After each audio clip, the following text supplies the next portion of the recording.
Hello, this is Lawrence Lewis. And this is Sister Christian. Today is Thursday, April 30th. This is the Producers Happy Hour, a daily podcast with two producers on opposite coasts, reaching out to our filmmaking and live event community to hear your stories about how the pandemic has affected you, your life, and your work. It's important for us to keep hearing and sharing our experiences and ideas. Your stories let us know that we're not alone. I know that I feel alone sometimes, and Lawrence does too. And I know that it helps us so much to hear what you're up to out there. It does. So please email us, or better yet, record a 1 to 2 minute voice memo and send it to producershappyhour@gmail.com. Just follow the instructions on our website, producershappyhour.com. And please share the show with your family, friends, colleagues, enemies, frenemies, roommates, next door neighbors.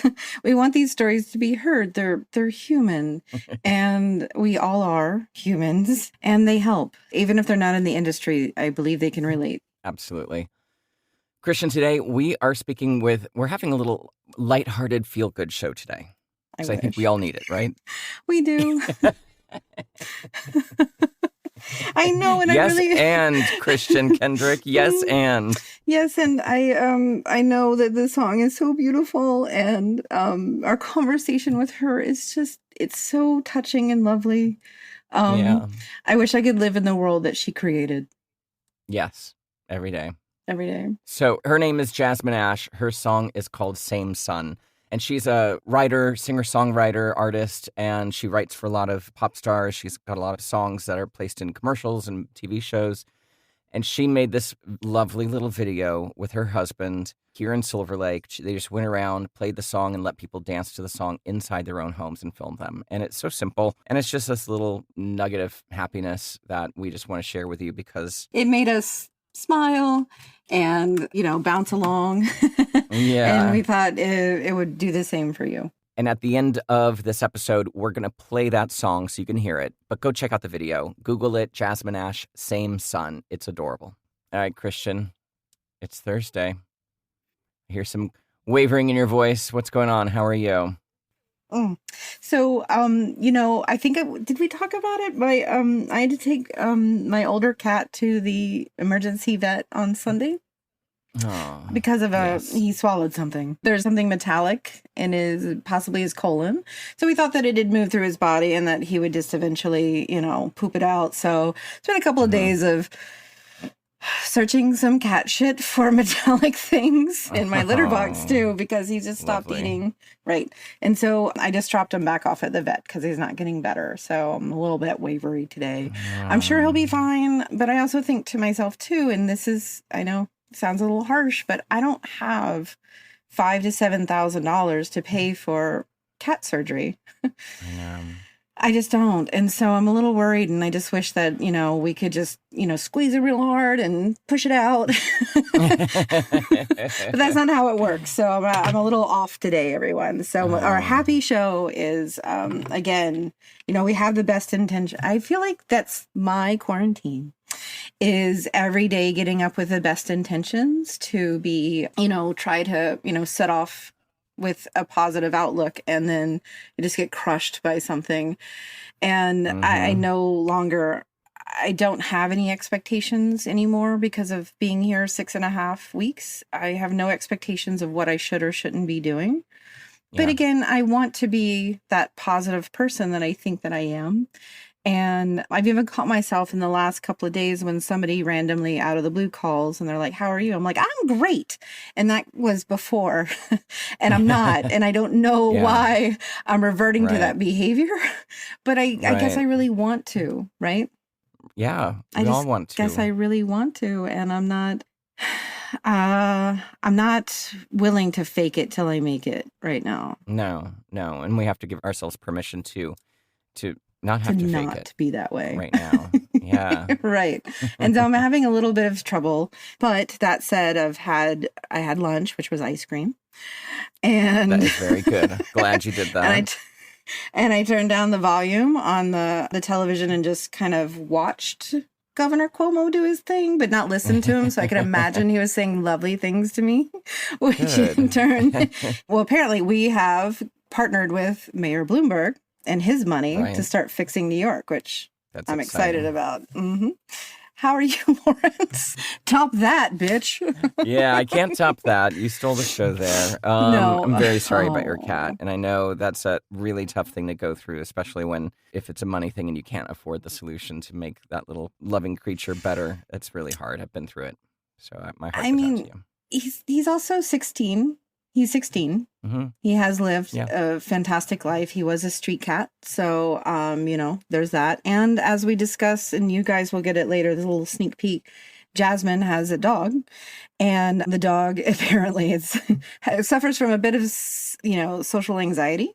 So the dog is like so fucking excited. And that's kind of, Sid had changed his behaviors to being at home, us being at home. Right. And so having that, and then not having that for the last, week or so has just been, it just got used to his routine that is not happening right now. So let's just all cross our fingers and send the good vibes. And hopefully it's just, medication, whatever. Yeah. So we'll see. Yes. We'll see. So again, Lawrence, how are you? I'm okay. I think I'm a bit numb right now, lost in all the different versions of the economy restarting, all the different versions of testing, all the different versions of film production gearing up. Right. Which after all of our conversations, I still don't know what it's going to look like. I can't imagine it happening. Like, people are talking. I think that they're just excited. They are.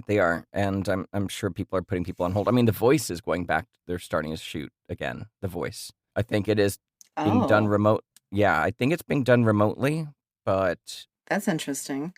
Yeah, so I'm interested to see what's happening. So they're gearing up. They're prepping right now. So yeah, I don't know. I just don't know what to think, and the responsibility on us producers to ensure the health and safety of the crew is a whole new set of responsibilities that make me very nervous. So that's all. Yeah, I agree with you, Lawrence. I'm nervous. I'm really nervous because I do think that there are talks of certain states, just like there are talks of certain countries throughout the world who are ready, quote unquote.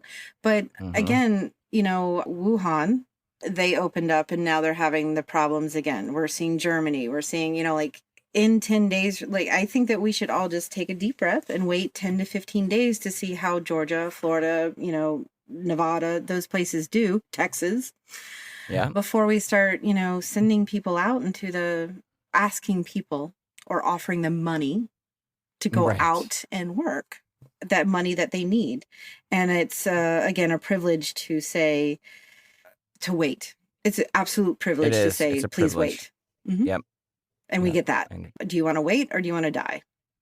Yeah. I really do feel like those are your choices right now because we don't know a ton. Right. Well, I had seen Anna Wintour, who is of Vogue, yes, having a conversation with Naomi Campbell about how, everyone just needs to slow their roll a minute, which I thought was very interesting. And again, it comes from a place of money. Yeah. And celebrity, it all comes from a place of money. Don't get me wrong.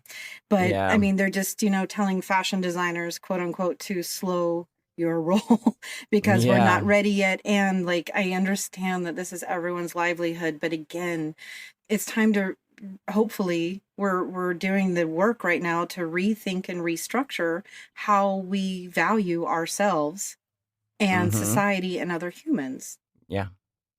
Yeah. We have to take the time. There's still so much to learn and our testing's not there yet. And that's, you can't measure testing. Something. Do we really need that? You can't measure something if you can't test it. So that is a big, thing that needs to be solved before there really is true safety and going back to work. It seems that a lot of the motivation behind states opening up is to get people off of unemployment insurance. Yes. And so I saw a post I wanted to read about that. And so if you refuse to go back to work, then you will be denied your unemployment claims. And that's why Georgia and all these states are opening up early. And I think that's just diabolical because people obviously need to work, but they obviously need the unemployment, which again, I haven't seen any of yet. Have you, Lawrence? You have. Yes, you have. Yes, I got a little credit card for my first 2 weeks of unemployment. Do not use that. No, I need to work on just getting withdraw that. the money. Mm-hmm. Yeah, exactly. But I checked this morning. I've not gotten anything from the EIDL, PPP, or the stimulus check. Yeah. So none of that's happened, of course. And, I probably should be a little more proactive and be hunting that down, but it just feels like it's a little defeating. Right? I know it's interesting because I do feel eventually I will get it. I just need to be patient, but I also feel that anytime I call anywhere for anything, I cannot get through. So again, that's I guess if I had a family and I was dependent on that money to be able to feed them, I would be on it more. And again, and I'm not. Exactly. Yeah. So I'm using my savings instead. So here's that thing that I saw that was posted by a restaurant owner in Georgia, and this is what you were referring to, Christian. And this could apply to any city, so I'll read it as such. It's not a stupid move on the mayor-governor's part. It's very calculated. Here's the deal. Government officials mandate restaurants reopen, whether they reopen their dining rooms or not. They file for business interruption insurance. It doesn't go through since I'm allowed to operate at full capacity. My landlord can demand all their money since I'm allowed to operate fully. Furloughed staff that is collecting unemployment insurance have to come back to work or I have to let them go. Their unemployment insurance then goes on my tab, which I'm not sure how unemployment works in Georgia. Business owners don't pay the unemployment. They pay the fringes on your payroll. Right. So those fringes could go up.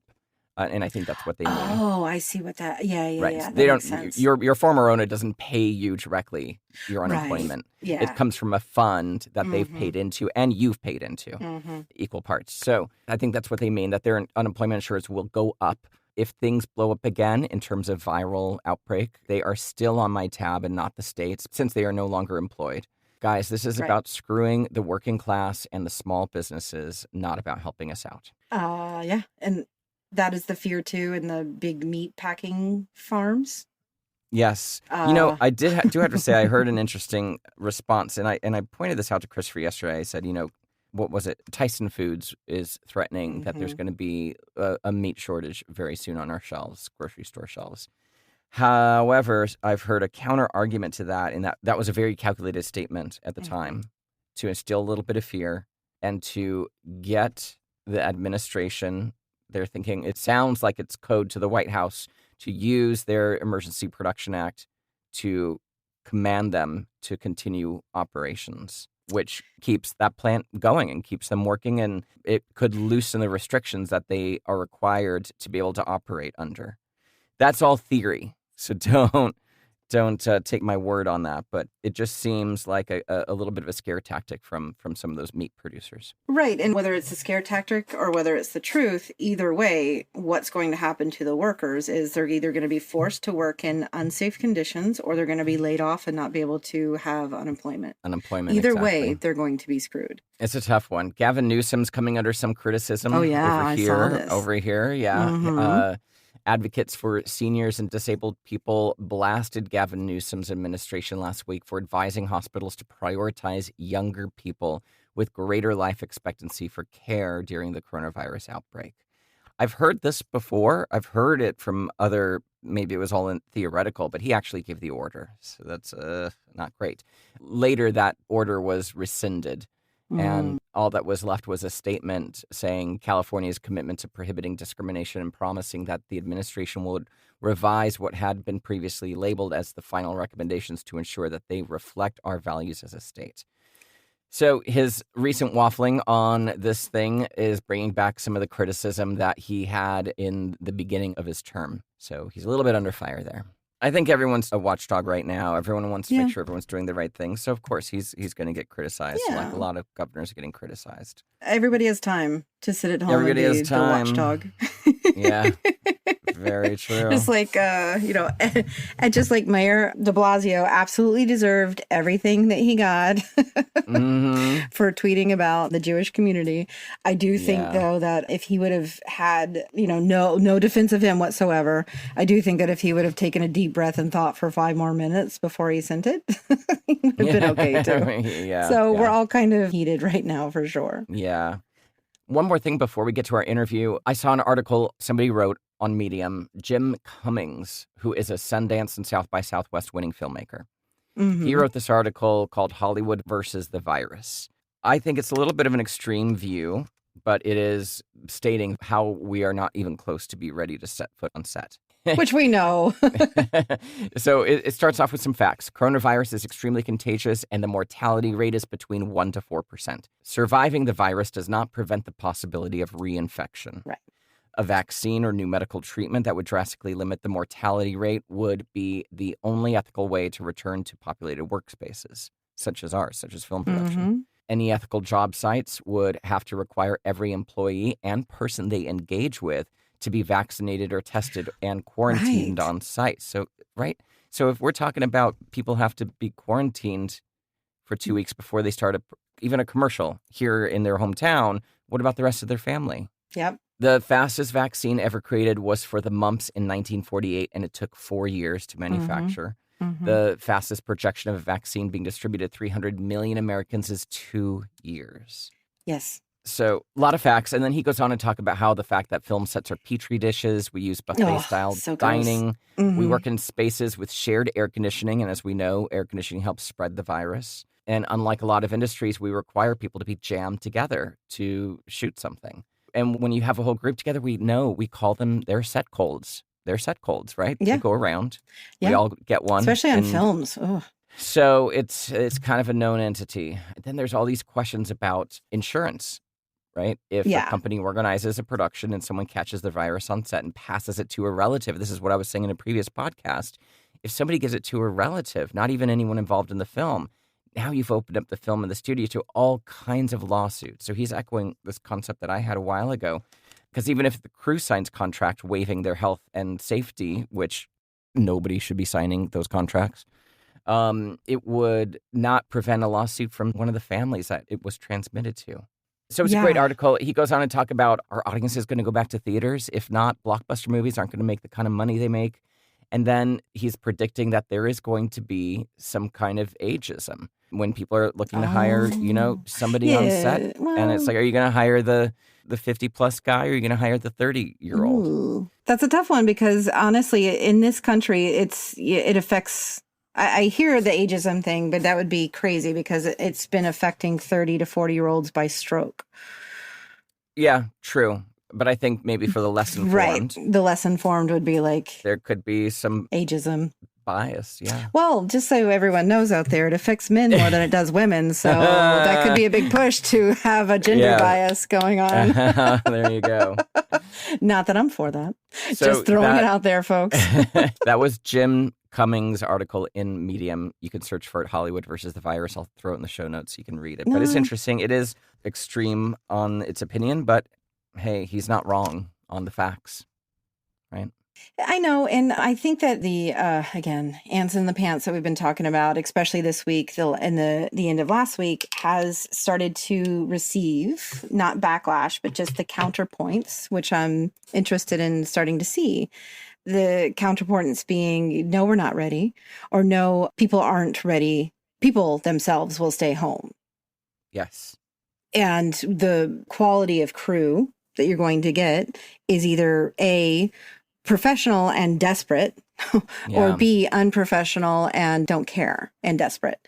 So, or inexperienced, or, I don't know what the set will look like, but I do know that if I had a job right now, that I have quite a few people who would do it because I asked them to, and I don't think that I'm ready for that kind of pressure. Yeah, exactly. Whether the company was good or not, it's our relationships as producers and production managers with the crew, how a lot of them are hired. Yeah. Obviously their own, based on their own reputation as well. Yeah, if you vouch for a company saying that they're doing all the right things, then a crew member is going to come along and say, okay, Yeah. It's a ball of wax, man. Big old ball of wax. All right, it's time for some positivity. Let's get on to our sweet little interview with Jasmine Ash, yeah? Yes, Miss Ash. But first, go to Take Action, please. Today is April 30th. Tomorrow is May 1st. Hit us up. We'd love to know who's paying rent tomorrow and who isn't. So please do that. Donate blood, donate your laptop. There's all kinds of sign the petitions. There's all kinds of take actions that you can do. And we've consolidated them into a nice little page for you to take a look at. Yes. Please take a look at that. Website is producershappyhour.com. Hit the tab, Take Action. It's all there for you. And if you have anything you want to add to it, please contribute. Send it to us. And if you want to be a part of our crew safety roundtables, which we're going to start doing next week, email us. We'd love to have your voice and represent your thoughts and your concerns. producershappyhour@gmail.com. All right. So this is going to be a treat. We're going to play the actual song at the end of the episode, but you can Google it. If you Google Jasmine Ash, Some Sun, you'll get the video. It's the sweetest little video that her husband made. So it's exciting. Jasmine Ash is an artist and singer-songwriter living in Los Angeles, California, by way of Portland, Oregon. Over the past 6 years, her music has achieved impressive success, being featured in many hit TV shows, and she has collaborated with a long list of musical artists. But her new song, Same Sun, was written with her co-writers, Rich Jacks and Daniel Pashman, before the COVID-19 pandemic turned our lives upside down. Once the pandemic took hold, she knew it was the right time to release the song. Then, her and her filmmaker husband, Brendan Walter, reached out to her neighbors via the app Nextdoor to see if they would be willing to be filmed from the street as they danced in their own homes to her song. The result is a heartwarming slice of Silverlake happiness that shows how our lives and neighborhoods are connecting in new ways. Let's take a listen. Hi, Jasmine. Thank you so much for joining us today. We really appreciate it. Thank you for having me. First things first, how are you doing? How is your family doing? Let's start there. We're good. Thank you. Fortunately, we're all very lucky. Everyone's healthy and quarantined, and albeit maybe a little bored sometimes. My parents, not us. My parents are like, I want to go outside. Don't do it. My in-laws keep sneaking to this. They're in their late 70s. They keep sneaking to the store, and we know they're doing it because we're like, did you go out today? And they're like, no. And then 10 minutes later, when I was out today, and it's like, what? Yeah. Whoops. Whoops. Exactly. So, well, it's good to hear. And you're in Silver Lake in the Los Angeles Silver Lake area. Yeah. So tell us a little bit about, obviously you're a musician and you had this song, Same Sun, written before the pandemic happened, right? Yeah. So give us a little bit about the inspiration behind that song and what was happening in your life up until everything started to kind of shut down. Well, I spent a long amount of years not releasing music as an artist under my own name or with my own voice. And then a couple of events happened to inspire me to start writing again for myself. Mm-hmm. And I wanted to make an EP, and I had a guy, I don't remember exactly what the conversation led up to, but I had a guy tell me that I couldn't help who I was and that I should just embrace that I'm an optimistic, inspiring person. I was like, no, I'm not. I'm so badass. I'm so tough. What are you talking about? But then really it was like, yeah, I mean, I kind of tend to be an optimist and to want to write that kind of stuff for myself. So I made an EP, and that song was part of the EP, and I couldn't release it. I don't know. At the time I was just like, maybe it's kind of a fear thing, and I'm used to hiding behind other artists. And I don't know what if people don't like it? All the things that you think as an artist, all the ups and downs that you have as an artist, and it just became sort of easier to not put it out and ignore it. And then the pandemic happened, and I was like, this is the song that people will need, or something, like just to kind of have a little bit of a breath of getting away from just kind of the dark reality that is a little bit our lives right now. And I said, screw it. Let's put it out. I love that. Yeah. Exactly. What else so am the I video- literally doing? I have no kids. Yeah. I have Right. Yeah. Right. Well, so I get that part too. So the video is great. Thank By you. the way, it's fantastic. And I recognize, you know, even though I'm in Brooklyn, I work in LA a ton. So I recognize some of the places too. They look very familiar, which is nice. Yeah. It is nice. So how did that go down? So I decided I was going to put out the song, and my husband is a director and I mean, he's just like amazing, talented person where you meet him and he's good at everything and it's very annoying. One of those kind of people. Super annoying.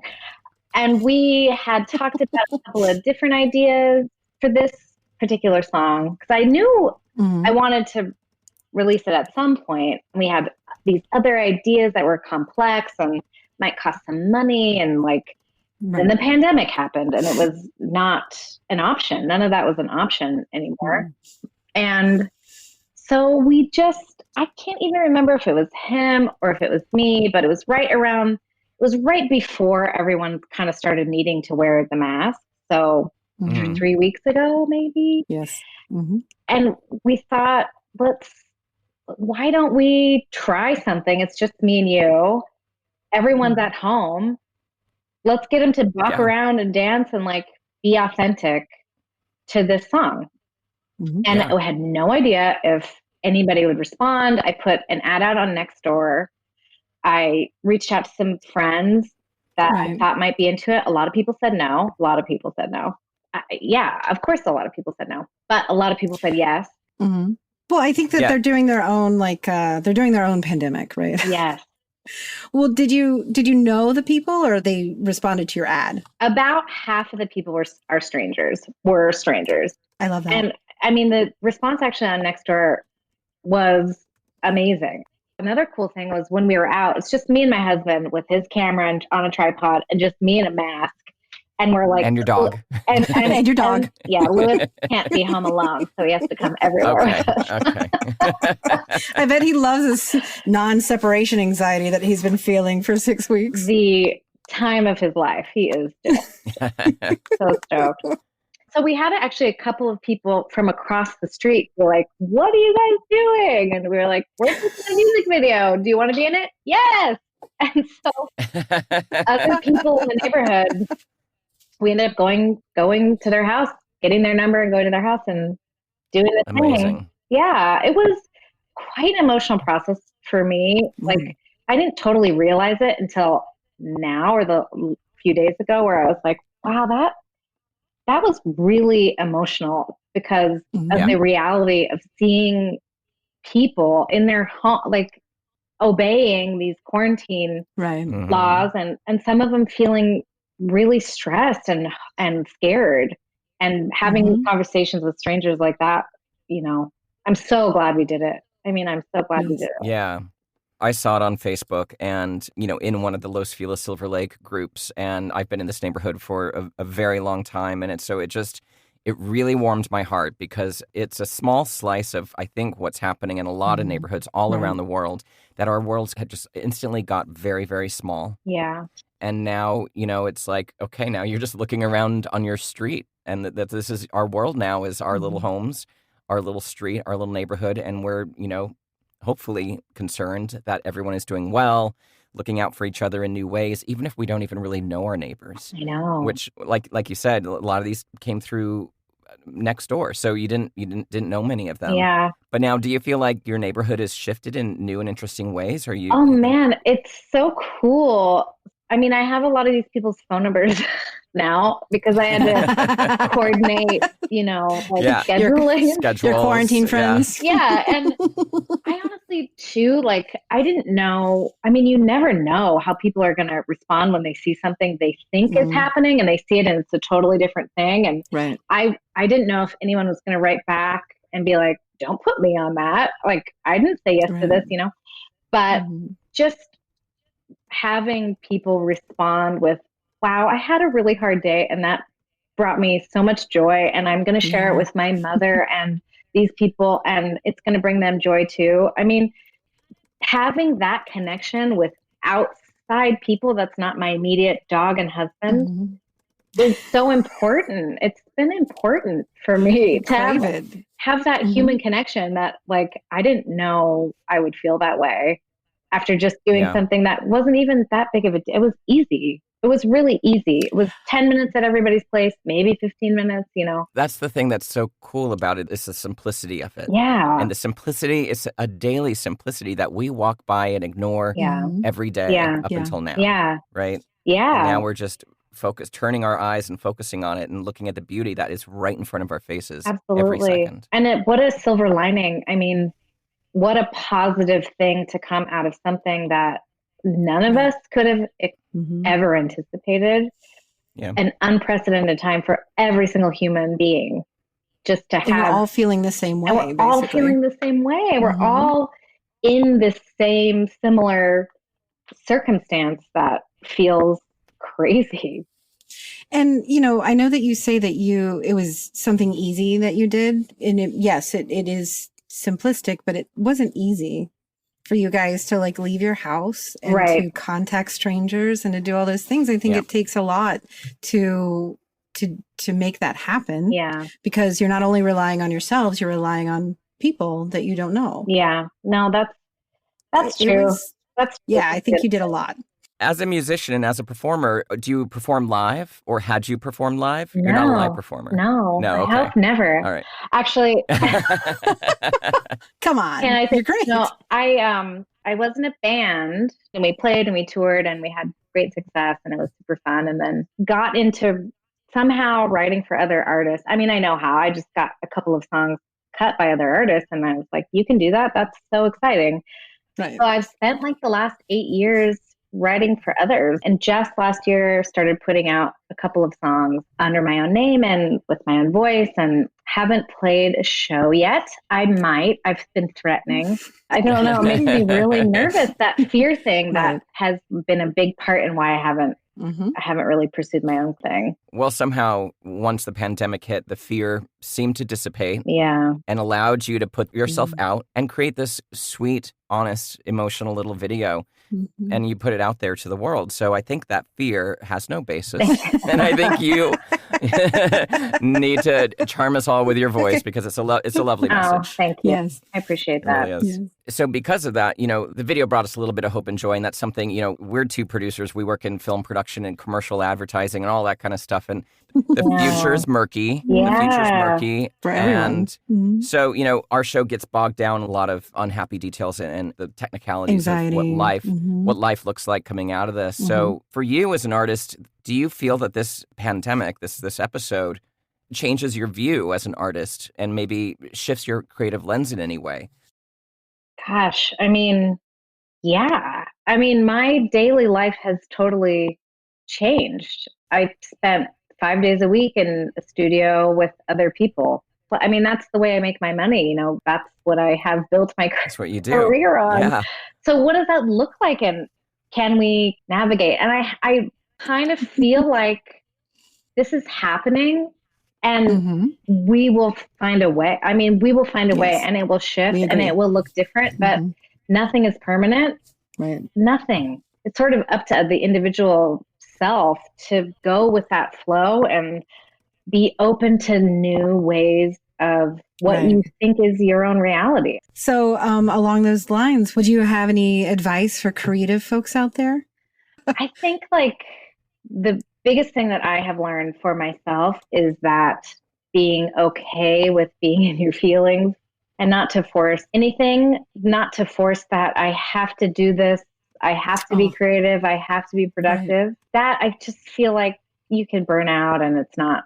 It doesn't work for everybody. It doesn't work for everybody. And pressure is. Yeah. Like we were saying, I mean, this is also unprecedented. None of us has any idea how to navigate through something like this. Right. Yeah. And then also to your point, to understand that it may not look like it the way it did before, but we'll certainly work towards a way to make it happen. Yeah. Humans are incredible. We will persevere. It's kind of not up to us to know exactly how, just that to trust that. I trust that we're all in this together. We'll see our way through it. Yes, exactly. And then some days I want to drink a bottle of wine and just go to bed at 8 p.m. So, Jasmine, thank you so much for joining us and chatting with us Yeah, about it's your great. film. It's a really sweet thing, and it means so much to me being a neighbor. Thank you. Before you go, we want to ask you one more question, and it can be as easy or as complicated as you want it to be. What is the one thing you're looking forward to once we're all allowed to kind of be around each other again? And that could be something as simple as your favorite flavor of ice cream or world peace. What are you looking forward to? Oh, Such a man. range you got there. Wow. I have so many ideas. I mean, I have so many things I'm looking forward to. I'm really looking forward to seeing my friends and being in the community in the world, as long as it's safe and it's a good time to be able to do that. I really miss human connection. And I also am looking forward to hopefully sustaining sort of the kindness and generosity of strangers that I experienced with making this video. I mean, I hope that is here to stay. Yeah. So refreshing for sure, because even I will go so far as to say I even miss standing in line for a Silverlake brunch. Yeah. I mean, it's kind of your favorite thing to do out there. You could just meet anybody, have a conversation with anybody. It's the greatest. Yeah, exactly. Yeah. I know. It's going to be well worth the wait. Yes. Yeah. Yes. We'll see. Well, thank you again for spending some time with us. You're so welcome. Thank you for thinking of me. This was a great chat. And thanks for putting out that song and that little piece of you out there to spray a little hope and happiness upon and everybody. optimism. That'll be the theme of our show. Thank you for that. Can't wait to listen. We appreciate it. You know, smiling through an entire interview hurts my cheeks. It was so good. But it's a good hurt. It's a good hurt. I know. It's so good. So everybody check out her video. Google it, Jasmine Ash. The song is called Same Sun.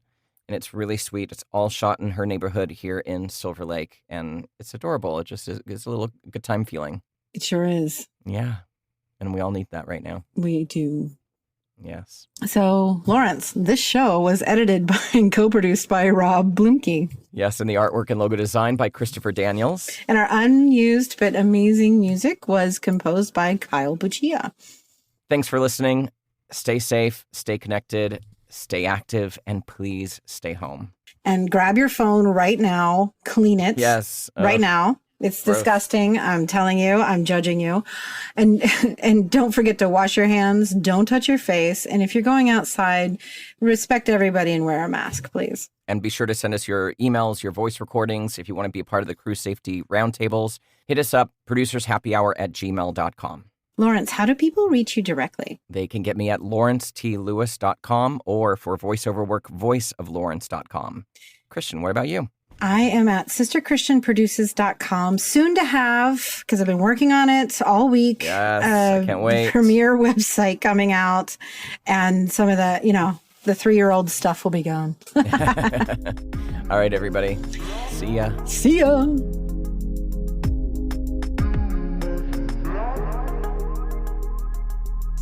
I can look at the sky and make up a story that tells who I am. I don't know where I'm going, but I can look back at the places I've been. It's a really big world, lots of stories to tell. Never know what you're feeling till you take the first step outside of yourself. No matter where I'm waking up, feeling the wind on my face. Taking a moment, remembering I took a run in this race. Don't worry now, there's nothing wrong. You're always right where you belong. Everyone wants love, we're all the same. You're not the only one. We're walking under the same sun. We're walking under the same sun. When you look from afar, your dreams and the days start to blend. If every moment you start, it changes the way that it ends. Everywhere in the world, all the things that I've seen, all the billions of people are living their lives like they want them to be. Don't worry now.